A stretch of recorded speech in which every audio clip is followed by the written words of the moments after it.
ก็จะเลี้ยวซ้ายไปทางอำเภอยางตะเข้านะครับ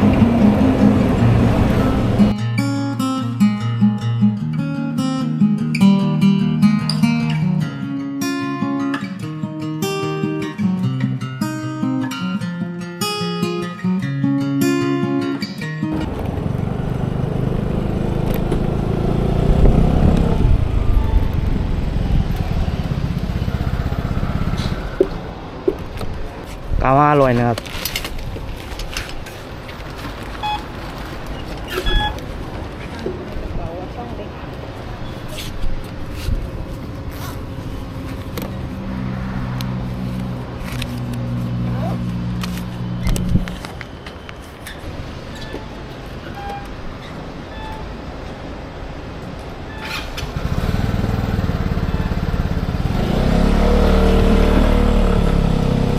เขาทำปั๊มใหม่เหรอวะ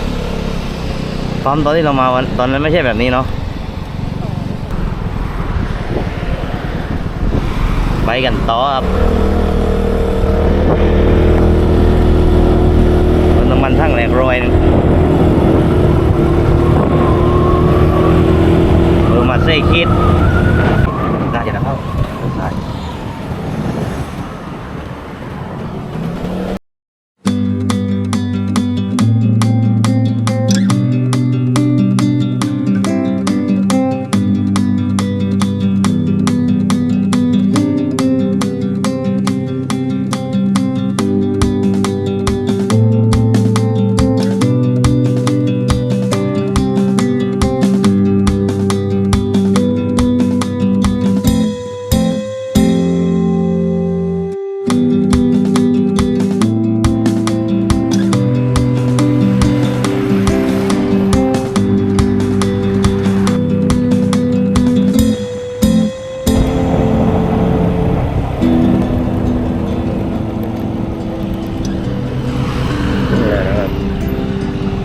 ไปเลย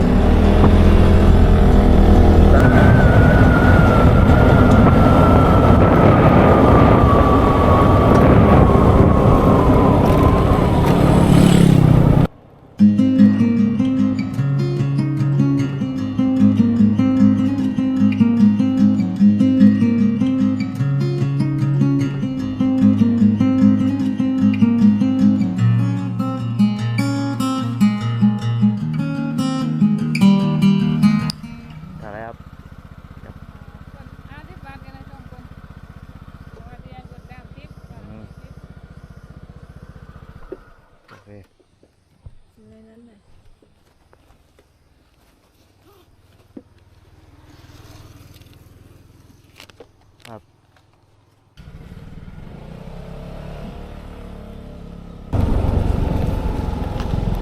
ที่มากับป้าซักด้วยปะ จำไม่ค่อยได้แล้วนี่ ต้องเดินลงไปเหรอ ใช่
เปลี่ยนที่เนาะ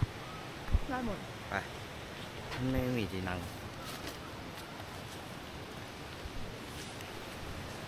ร้อน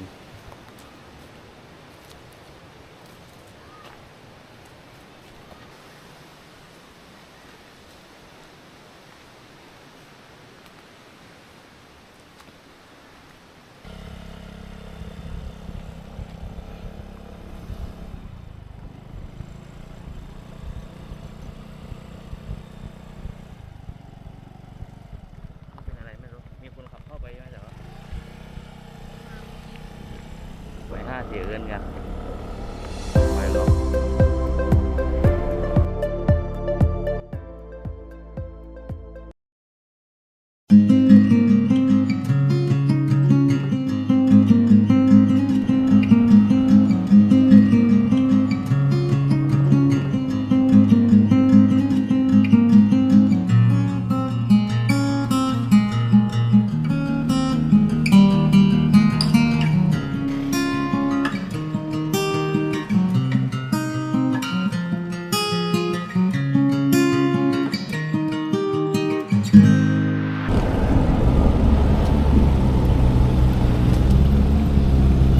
ลงแล้วไปเจอกัน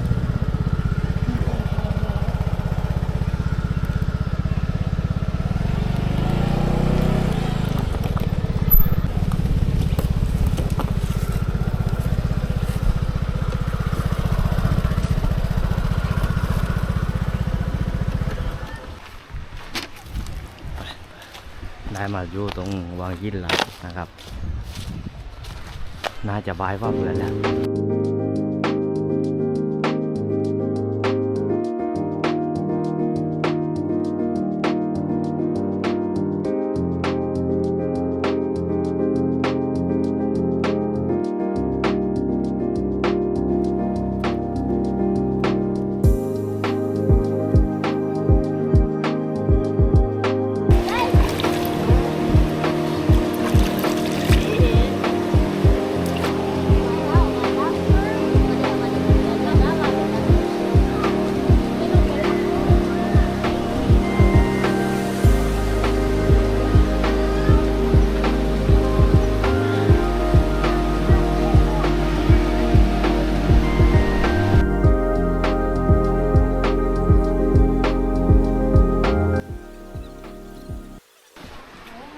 เอาตำปลาร้านะ ได้ เอาตำปลาร้าครกหนึ่งค่ะไม่ใส่ปูนะคะตำปลาร้าไม่ใส่ปู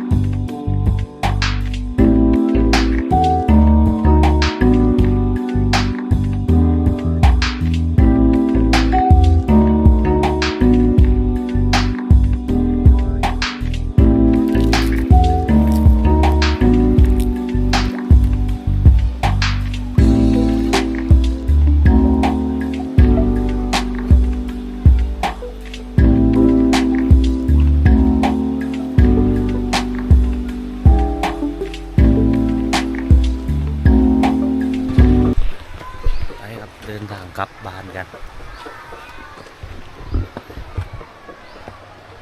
บ่ายตามเรื่อยๆอ่ะ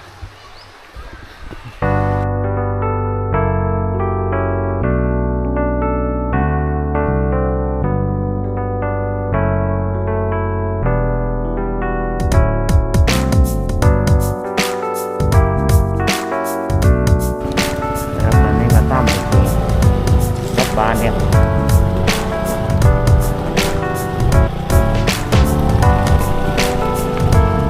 พร้อมนะครับเพื่อนเพียงของตัวเรา เดี๋ยวได้ผ้าเปียกอะไรยัง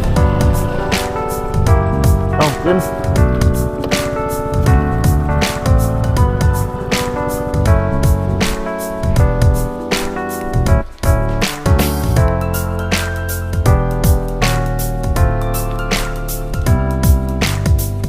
เอาโบกมือโม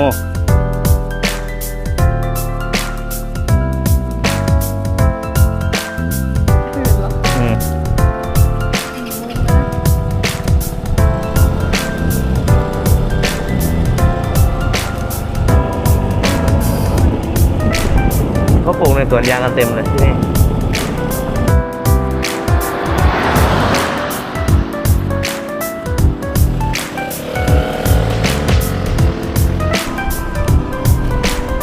ว้าวนี่